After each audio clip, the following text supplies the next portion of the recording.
kalau 10 tahun Jokowi aman untuk di wali kota, kenapa dia tidak menerbitkan Gibran? Jadi Gibran itu bagian daripada pembodohan terhadap kita semua. Jadi bangsa ini dianggap bodoh dan tolol karena bisa menerima Jokowi 10 tahun. Makanya dibikin lagi ijazah tulisnya pilihan juga ada. Karena dianggap kita bisa menerima. Ya Allah, berikan kami yang ada di tempat ini orang yang niat tujuan kami semata-mata untuk menghentikan, tidak mentang-mentang pernah menjadi presiden, boleh berbuat jahat semaunya, lalu berpikir tidak bakal dihukum. Kita akan katakan anomali sejarah hari yang akan kita buat, dan Jokowi adalah orang yang kita pastikan dengan izin Allah untuk ditangkap, diadili dan dihukum mati sesuai dengan kelakuannya.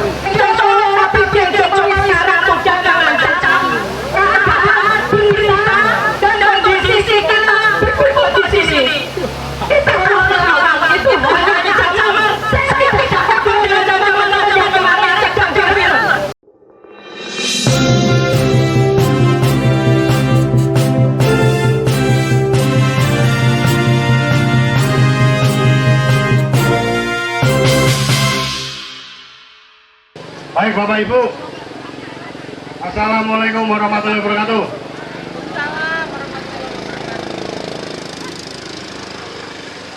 Hari ini kita berkumpul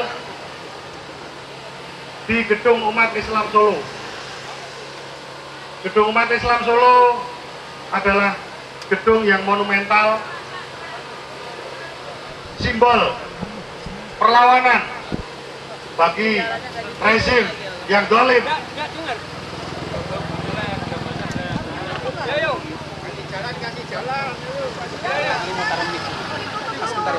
Nggak ditutup sih, sengaja kayaknya nggak ditutup. Ditutup aja bang, nggak sengaja kayaknya nggak ditutup. Jadi agenda kita pada siang hari ini adalah adili Jokowi makzulkan Gibran. Jadi saya sedikit mau bercerita saja. Untuk para orator nanti kita batasi 7 menit karena itu angka keramatnya Jokowi 7. Jadi kita paskan jadi 7 menit. Oke, Bapak Ibu, kita pernah mendengar seorang pemimpin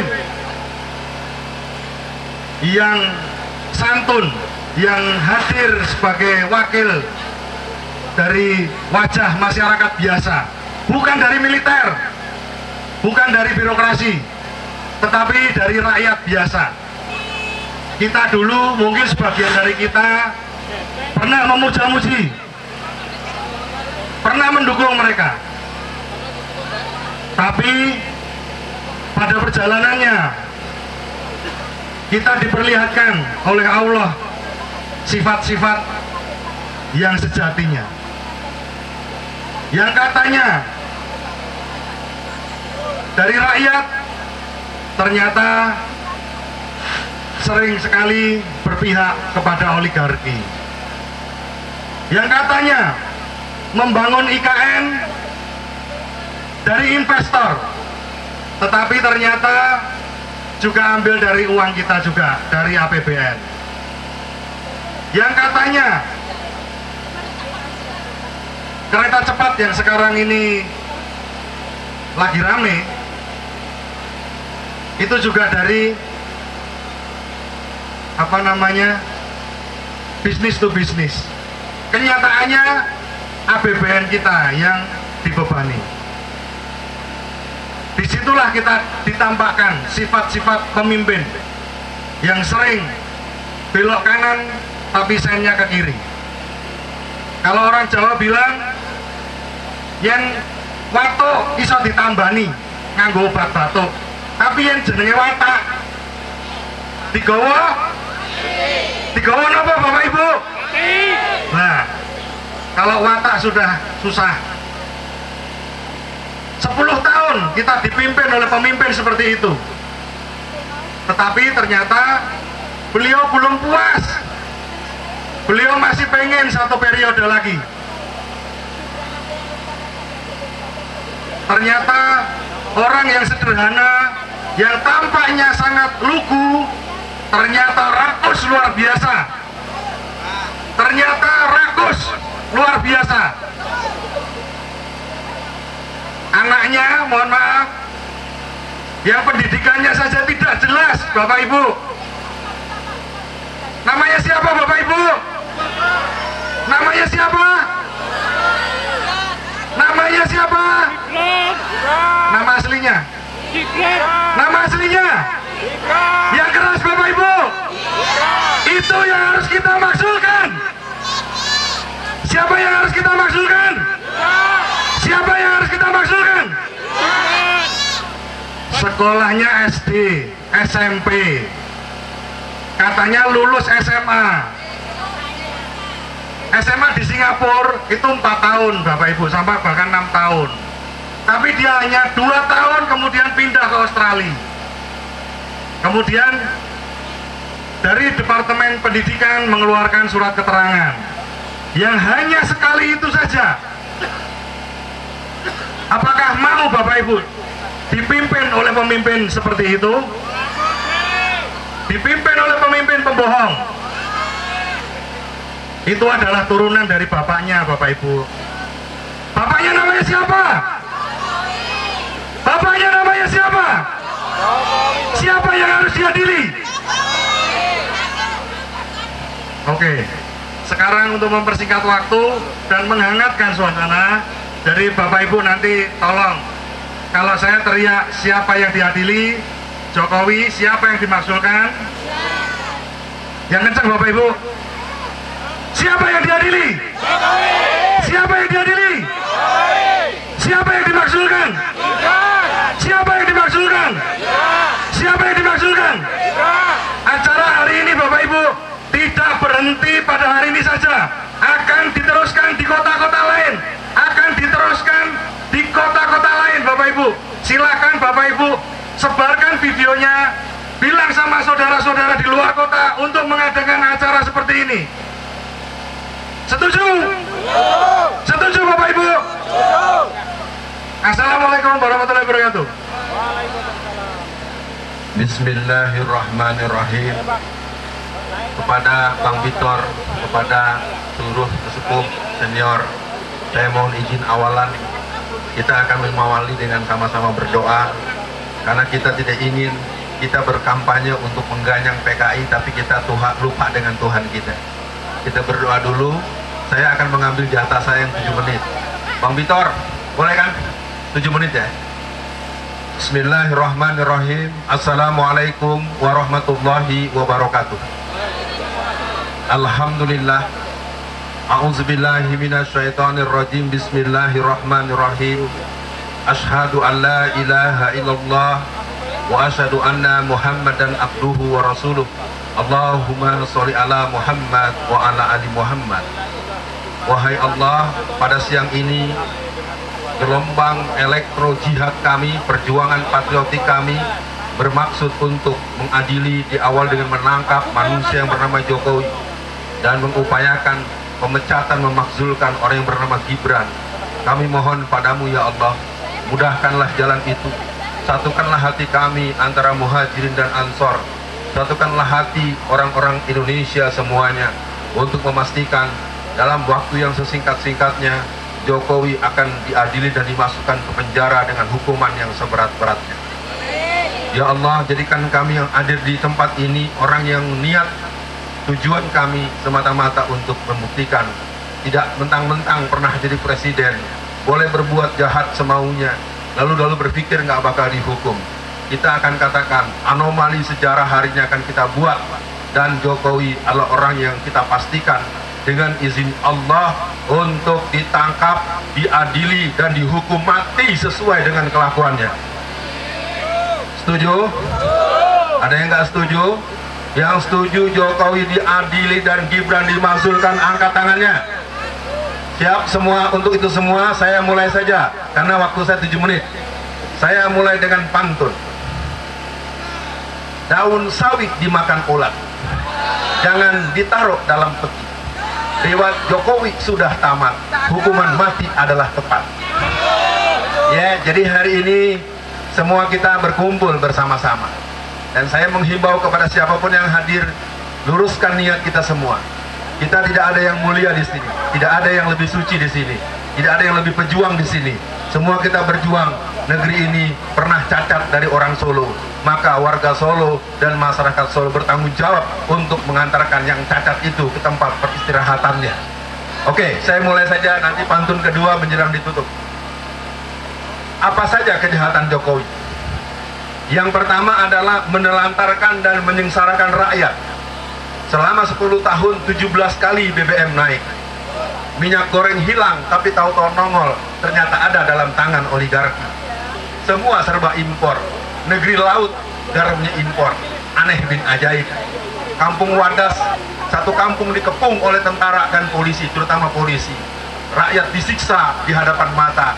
Sampai sekarang kampung Wadas tak jelas penyelesaiannya. PIK 2 sudah dicabut memang PSN-nya, tapi tanahnya masih dalam cengkeraman Cina. Rempang Barelang Galang pertanggal 23 Mei 2023, tiap malam 22 warga Rempang diculik dengan alasan warganya sudah sedikit, maka pabrik kaca made in China siap dibangun di sana. Jokowi tentu tak mungkin tak tahu. Yang kedua, kejahatan Jokowi yang kedua adalah menghancurkan tatanan bernegara dan beragama serta bermasyarakat. Di masa Jokowi tidak pernah lagi ada pengajian di lingkungan istana. Di masa Jokowi di musim Covid, 2 kali lebaran tidak ada Idul Adha dan Idul Fitri di Istiqlal. PKI mana yang ingin kau dustakan? Ya, bagi yang tidak tahu, di musim Covid tahun 2021-2022, Istiqlal tidak menyelenggarakan sholat Idul Fitri dan Idul Adha. Silakan periksa. Padahal pasar Tanah Abang orang berjubel, pasar Senen orang berjubel. Yang belum tahu, Alfian ini anak Petamburan. Saya paham seluk-beluk Jakarta. Bagaimana ceritanya orang di pasar seabrek-abrek, giliran sholat nggak boleh dengan alasan Covid. Tahu-tahu si opung kafir bilang, kita cabut PPKM 2 karena apa? Mau hari Natal. Emangnya virus kena Natal? Ya, sekali lagi saya ingin katakan cukup. Yang ketiga, memusuhi dan merusak Islam dan umat Islam. Saya nyatakan dengan tegas, sampai akhir periode kekuasaan Jokowi ada 44.000 orang dalam penjara. Saya adalah orang termasuk yang pernah dipenjara dan tidak ada dendam, karena saya nggak punya alasan dendam sama orang yang satu itu. Cuma saya bertanya ketika saya umroh per Desember 2019, saya jumpa dengan Habib Rizik. Habib Rizik bertanya, Ustadz Alfian Tanjung, ada masalah apa dengan Jokowi? Kenapa Bib? Karena dia minta agar antum dihukum 8 tahun penjara. Jadi ada orang otaknya ngeres, ya. Orang mah kalau rakyatnya susah dibikin bagaimana biar nggak susah. Yang berikutnya, tidak ada lagi sholat id, saya katakan, KM 50. Tidak akan mungkin ada operasi Delima. Rombongan operasi Delima dari jaringan intelijen ditangkap oleh Intel FPI. Maka orang tahu siapa sesungguhnya yang memberi restu. Silakan tuan dan puan cari di mana ujungnya yang memerintahkan KM 50. Karena tersebut nama akan masuk delik pencemaran nama baik. Yang keempat, pembohong. Mobil SMK 6.000 Oktober 2016 sudah banyak yang pesan, tapi bohong. Anak saya tidak mau berpolitik, jadi wakil presiden dengan main-main dengan MK. Baru 2 hari jadi anggota partai ketua umum. Ijazah tidak jelas. Dan terakhir, sudah disampaikan tadi, sen kanan belok kiri. Tidak jelas, dan Jokowi memang layak untuk ditangkap secepat mungkin, sehingga kita nggak capek. Orang mah yang namanya pemimpin mikirin rakyatnya. Ini mah rakyat yang mikirin yang pernah jadi pemimpin. Walaupun saya nggak pernah milih, amit-amit kata orang Betawi. Apa hukuman untuk Jokowi? Apa hukuman untuk mereka? Siapa yang harus dihukum? Yang pertama, Jokowi. Saya, kalau Bapak Ibu menyimak channel saya sudah mengumumkan Jokowi wajib dihukum paling sedikit 17.000 tahun penjara. Ya, karena kejahatannya sabrek-abrek. Yang kedua, siapa lagi? Antek-antek Jokowi, jangan diam-diam aja loh. Ya, yang semuanya yang termul-termul nih, yang sekarang ngintai-ngintai, yang ngancam-ngancam bubarin, tangkap dia. Ya teman-teman Laskar, kita nggak pernah takut dengan antek-antek PKI, pemuda-pemuda rakyat. Kita akan siap bersimbah darah melawan orang yang ingin membangkitkan kembali PKI. Takbir! Jadi hari ini Jokowi, kami tahu Anda titisan PKI. Mak bapak lu buat tahu, tapi memang menyebut kamu PKI membuat alasan saya di penjara 4 tahun penjara. Bahkan kamu minta 8 tahun walaupun tak terbukti. Yang keempat, koruptor dan para predator. Saya cukupkan saja. Sebenarnya saya punya yel-yel tapi agak ngeri-ngeri sedap. Nggak usah saya bahasa Inggris. Berani ya, nggak jadi. Pantun aja, pantun. Ya. Kalau ada yang nggak sepakat dengan saya, boleh tersenyum, boleh komplain, dan boleh diam saja. Makan sawo, buahnya manis. Belinya di pasar raya. Pak Prabowo bersama Anies, harapan untuk Indonesia Raya. Kita perlu solusi, jangan berdebat lagi. Semua orang sudah tahu bahwa negeri ini ada 2 potensi. Jadi soal 11%, skor 11 agar didamaikan saja. Sehingga Pak Prabowo segera makzulkan Gibran, dan Gibran kemudian disuruh pulang main-mainan itu, boneka-bonekaan, dan biar Pak Anies mendampingi Bapak Prabowo, sehingga 2029 kita semua bergandeng tangan untuk menyatakan Indonesia Raya siap Indonesia Emas 2045. Andaikan Tuan dan Puan tak bersetuju dengan yang kukatakan, kita bersepakat bahwa kita boleh berpendapat, yang penting jangan memaksakan pendapat. Assalamualaikum warahmatullahi wabarakatuh.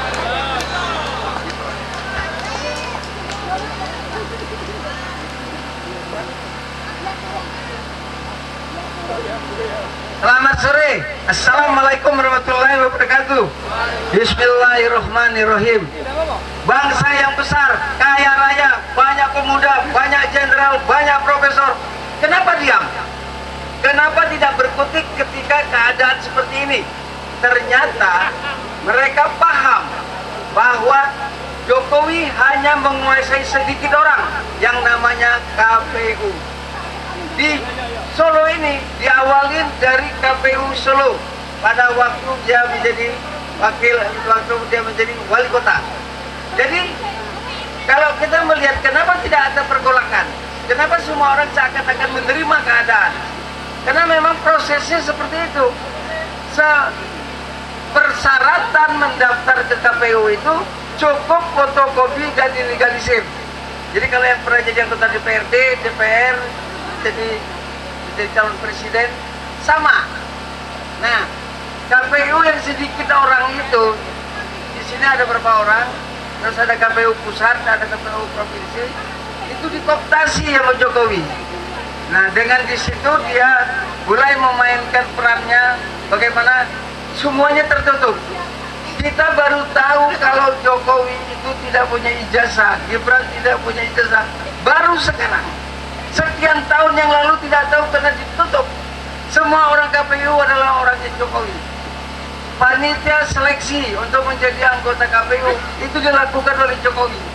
Jadi ormas-ormas yang mengutuskan anggotanya untuk menjadi anggota KPU itu dikuasai Jokowi. Jadi kita harus paham, pergolakan ini harus kita buka. Semua harus kita ceritakan, semua harus disampaikan agar semua orang menjadi banyak. Jadi sekarang ini kalau kita lihat itu sedikit karena memang dikuasai oleh Jokowi. Jadi KPU setelah itu Bawaslu dan segala macamnya. Jadi kita lihat kemarin informasi KPU menyewa pesawat pribadi seharga 90 miliar. Artinya mereka berpostapora, ada sumbangan dari Jokowi. Nah, ini yang harus kita bongkar pelan-pelan.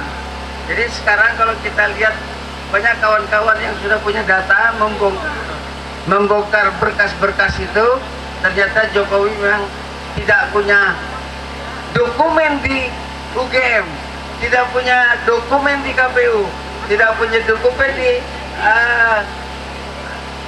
kantor ANRI, kantor Arsip Nasional. Jadi Jokowi ini benar-benar bodoh. Dia dengan uangnya menguasai pejabat ini, pejabat ini. Jadi kalau kita lihat sekarang kenapa Gibran muncul? Karena ada suatu persepsi di masyarakat intelektual, kalau 10 tahun Jokowi aman waktu di wali kota, kenapa dia tidak menerbitkan Gibran? Jadi Gibran itu bagian daripada pembodohan terhadap kita semua.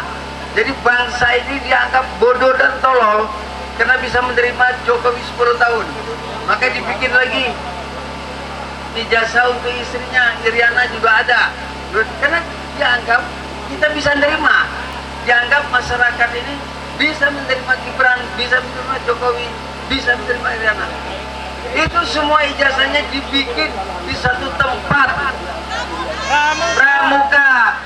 Jadi karena dianggap aman, dibikin lagi untuk Gibran, aman, begitu untuk Iriana. Nah, Iriana belum menggunakannya untuk publik, untuk pejabat. Nah, jadi dari situ kita akan melihat. Nah, saya berharap kalau kawan-kawan bisa mengungkapkan ini, menceritakan ini semua, maka gelombang masyarakat menolak Gibran untuk diteruskan. Gibran sudah 1 tahun jadi wapres, kita segini aja, seakan-akan kita gak mampu mengalahkan Gibran. Sebentar lagi Gibran 40 tahun. Jadi Gibran itu ada 2 hal, umurnya tidak cukup, dokumen pendidikannya kurang. Jadi dia bisa menerobos 2 kekurangan itu terhadap masyarakat kita yang banyak. Bangsa kita 280 juta, banyak yang sarjana, banyak yang jenderal, tapi tidak berdaya.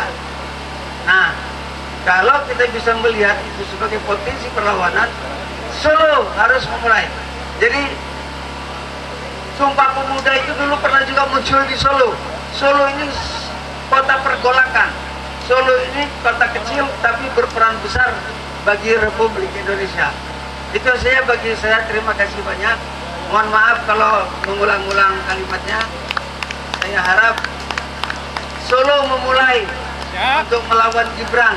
Karena kalau Gibran lolos sekarang, umurnya pas 40 dan dia bisa lolos, dia akan terus menjadi presiden. Ketika dia menjadi presiden, anak cucu kita. Terima kasih. Assalamualaikum warahmatullahi wabarakatuh. Bismillahirrahmanirrahim. Assalamualaikum warahmatullahi wabarakatuh. Takbir! Takbir! Takbir! Terima kasih pada panitia yang mengadakan aksi di Solo. Karena kalau diadakan di Solo, insya Allah sukses dan akan diikuti kota-kota yang lain. Dan perlu Bapak ketahui dan Ibu ketahui, selama hidupnya Jokowi itu belum pernah berkata jujur. Tidak hanya ijazah, tapi asal silah. Ini perlu diketahui. Kalau Jokowi berkata jujur, selesai. Ijazah palsu, produk hukum Jokowi gugur, hutang-hutang biar dibayar sendiri. Ini loh. Dan yang kami ingatkan lagi, jangan lalai. Jangan lalai. Di belakang Jokowi itu ada oligarki yang menguasai kekayaan alam Indonesia. Ini kita harus waspada. Dan satu kata, tanggap peduli Jokowi, majukan Gibran. Tanggap peduli Jokowi, majukan Gibran. Allahu Akbar. Allahu Akbar. Allahu Akbar. Wassalamualaikum warahmatullahi wabarakatuh.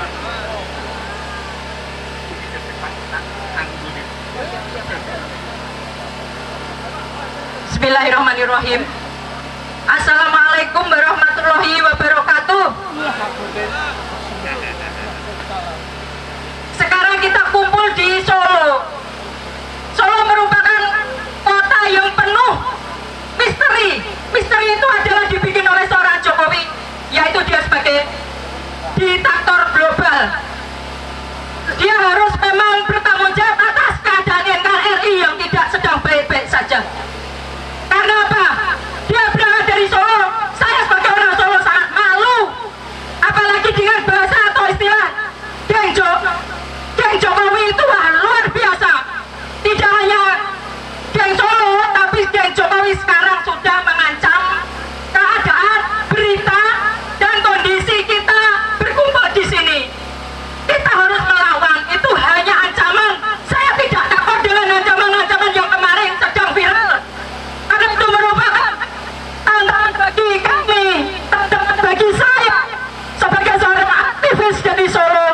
saya berupaya semaksimal mungkin. Gimana caranya Solo ini kembali dan negara Indonesia ini kembali dengan keberadaannya yang gemak di Pulau Jinawi. Kita harus mempertahankan NKRI. Jokowi harus mempertanggungjawabkan atas kondisi ini. Karena apa? Gibran sekarang sudah mempunyai kelompok ataupun komunitas yang bernama penerus Gibran penerus Jokowi. Tapi saya tidak takut karena deklarasi itu sudah berjalan. Gibran akan melanjutkan generasinya, perjuangannya, cita-citanya Jokowi. Kita di sini, di Solo ini, penuh tanggung jawab untuk mempertahankan, jangan sampai kita terbelenggu oleh si Gibran yang sekarang ini. Kita sebagai support kontrol dan harus ikut bertanggung jawab sebagai mama perwakilan ibu-ibu di sini, sebagai anak bangsa ikut memperjuangkan dari Solo juga untuk NKRI bangsa ini biar lebih bagus lagi, lebih bisa dipertahankan lagi. Untuk itu kolaborasi yang sekarang ini baru digaungkan, dibantu, disupport dari pusat, dari Jakarta dan Nusantara, semuanya ini ada di Solo. Kita harus mengenyam puyung, harus mendukung dengan sebaik-baiknya. Demikian dari saya, yang sedikit ini saya ucapkan terima kasih. Wassalamualaikum warahmatullahi wabarakatuh.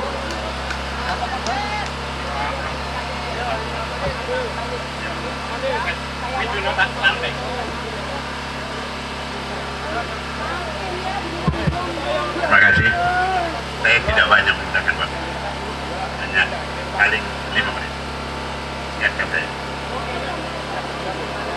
Bismillahirrahmanirrahim. Assalamualaikum warahmatullahi wabarakatuh.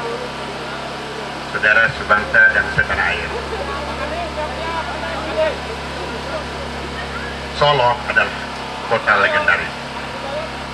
Janganlah Solo ini rusak karena satu kelompok yang mau merusak dan tanpa terkendali. Saya mengharap kepada seluruh rakyat Solo, masyarakat Solo, dan rakyat Indonesia tanggap terhadap masalah ini. Yang kedua, negara harus hadir dalam gonjang-ganjing persoalan masalah ijazah. Negara harus turun melihat bangsanya, rakyatnya yang terjadi perpecahan itu. Jangan biarkan persoalan ini gampang, asal ada political will daripada pemerintah dan penguasa untuk menyelesaikan persoalan ini. Jangan lama-lama. Yang ketiga, bila lewat daripada 2006-2007, ini rawan terhadap putusan hukum. Saya kira para praktisi hukum atau orang yang mengerti hukum, kerawanannya di mana? Bisa terjadi putusan hukum seenaknya. Ya tentu kita tahu bagaimana penegakan hukum sekarang ini, tak maunya. Sehingga ini yang bisa menjadi perpecahan, dan disinilah letak daripada hidup matinya keluarga Jokowi tentang masalah ijazah. Jadi saya mohon para yang terkait agar memperhatikan, khususnya pemerintah pusat. Bapak Presiden Prabowo melihat anak bangsanya begini terjadi, tidakkah sedih? Katanya Bapak Presiden memihak terhadap rakyat. Kasihan rakyat seperti begini. Jadi olehnya itu dengan dimulai dari Solo, maka Solo yang harus mengakhiri.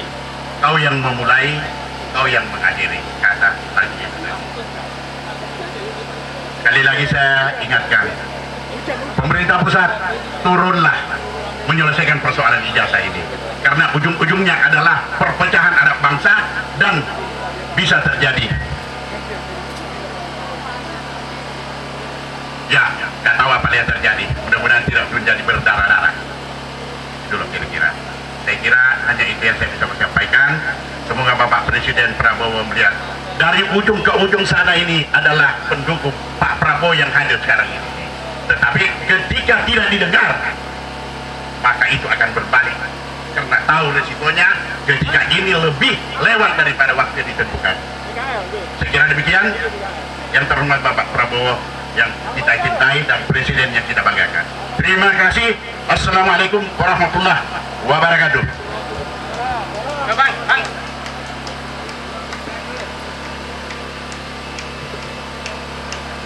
Bismillahirrahmanirrahim. Assalamualaikum warahmatullahi wabarakatuh. Nama saya Ade Darmawan dari Kota Medan, Sumatera Utara. Saya hari ini mengajak Bapak Ibu untuk setiap hari bertemu dengan 5 orang saja yang berbeda, menceritakan kebejatan yang telah terjadi yang dilakukan oleh Jokowi dan keluarganya. Bukan keluarga dari bapaknya ya, tapi keluarga dari ibunya. Kejahatan itu Bapak Ibu supaya mengalahkan gajah itu masih banyak semut, Pak. Ya, ibu-ibu di pengajian bercerita, datang jumpa orang, bercerita bagaimana buruknya yang dilakukan oleh Jokowi CS, oleh Luhut Binsar Panjaitan, banyak lagi, Zulkifli Hasan, siapa lagi, para pejabat, ketua-ketua partai yang mendukung Jokowi itu semuanya sampaikan kepada mereka, sampaikan kepada rakyat, jumpa cerita, maka semut semakin banyak, maka gajah akan kita tumbangkan di kota Solo. Setuju? Hanya itu yang saya sampaikan. Kami dari Sumatera Utara akan melakukan gerakan yang sama. Dari kota Solo kita akan pindah ke Sumatera Utara, ke kota Medan. Terima kasih. Assalamualaikum warahmatullahi wabarakatuh. Horas.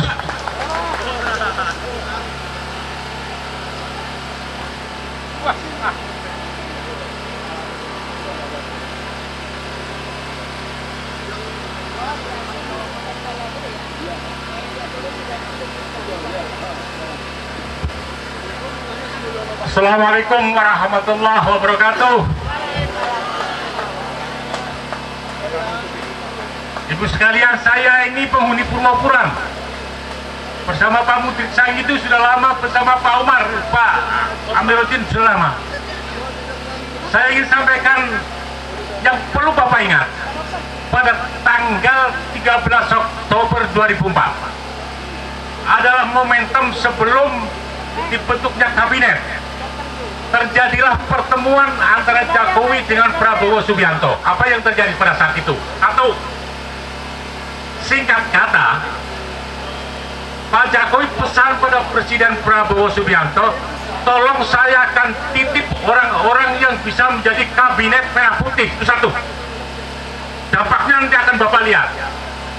Kedua, tolong jangan ganggu program oligarki. Itu kedua. Yang ketiga, kalau Pak Prabowo melanggar kedua ini, maka negara akan saya goncangkan ekonomi. Itu yang sedang terjadi saat ini. Yang keempat, kalau saya titip, tolong amankan keluarga saya. 4. Itu menjelang pembentukan kabinet merah putih pada saat itu pada Pak Prabowo. Oleh karena itu, ketika panjenengan emosi, tangkap Jokowi, adili Jokowi, majulkan Gibran. Siapa yang akan melakukan itu? Rakyat. Itu bukan sasaran ini, bukan pada presiden, belum. Tapi ada kekuatan rakyat yang disebut dengan people power yang lahir dari gedung ini. Persoalannya sekarang, Bapak juga harus tahu rentetan kejadian di Indonesia yang sifatnya pasti. Kenapa Indonesia sampai saat ini rusak berat, ambiar nggak karu-karuan seperti ini? Itu hanya terjadi pada zaman Jokowi, yang Pak Jokowi itu membuka negara ini untuk oligarki begitu lebar. Ketika Soekarno dibatasi, bandar-bandar pedagang dari tidak boleh masuk ke desa. Pak Harto dibatasi, tetapi setelah reformasi itu gerakan gombal itu, terjadilah kerusakan ini. Apa yang terjadi lagi? Bapak melihat ada muncul sebuah IKN. Itu adalah tipuan karena itu akan menghancurkan aglomerasi di seluruh Jakarta. Maka saya katakan Jakarta sejujurnya saat ini sudah terkepung. Apalagi yang terjadi, sudah ada negara dalam negara yang disebut dengan PIK 1 dan PIK 2. Untung sekarang ini Pak Prabowo mencabut PIK 2, tetapi tetap saja mereka bergerak. Karena apa? Harus diingat, oligarki itu sudah menyusun suatu struktur kekuatan dari pusat sampai daerah, dari presiden sampai kepala daerah, kepala desa itu. Semua ada, semua dimatikan dengan yang namanya uang. Itulah Bapak Ibu sekalian. Oleh karena kondisi ini tidak bisa dibiarkan. Kalau itu terus berjalan seperti ini, maka negara pasti akan hancur lebur. Kapan akan terjadi? Tidak boleh pesimis. Saya hanya menghimbau Pak Prabowo itu orang baik. Saya tidak nyoluh, saya tidak punya bakat untuk nyoluh seorang siapapun juga. Prabowo itu punya sifat, saya mengikuti beliau sejak maju sebagai calon wakil presiden sampai presiden 3 kali. Saya mengikuti dia itu anti oligarki. Oleh karena itu Pak Prabowo, kembalilah pada jati dirinya. Ini waktunya. Tidak bisa Bapak terus mengikuti, terikat oleh perjanjian-perjanjian pada 13 Oktober pada saat itu. Oleh karena itu maka ketika Jokowi sudah membuka Indonesia menjadi seperti ini, terjadilah sebuah peristiwa dan Indonesia itu akan ada PIK 11, bukan hanya PIK 1, PIK 2, itu pelabuhan akan dikuasai seluruhnya. Bahkan dalam catatan saya, itu oligarki akan membuat Cina, itu akan membuat satu kekuatan militer di Indonesia. Itu terjadi pada peristiwa COVID. Bangsa Indonesia itu dengan COVID ini semua Cina masuk. Dengan demikian maka saya kira untuk teman-teman di Solo ini, saya tadi di dalam mengatakan dari Solo lah akan harus diakhiri dari Solo. Saya kira ini aja yang bisa saya sampaikan. Terima kasih. Assalamualaikum warahmatullahi wabarakatuh.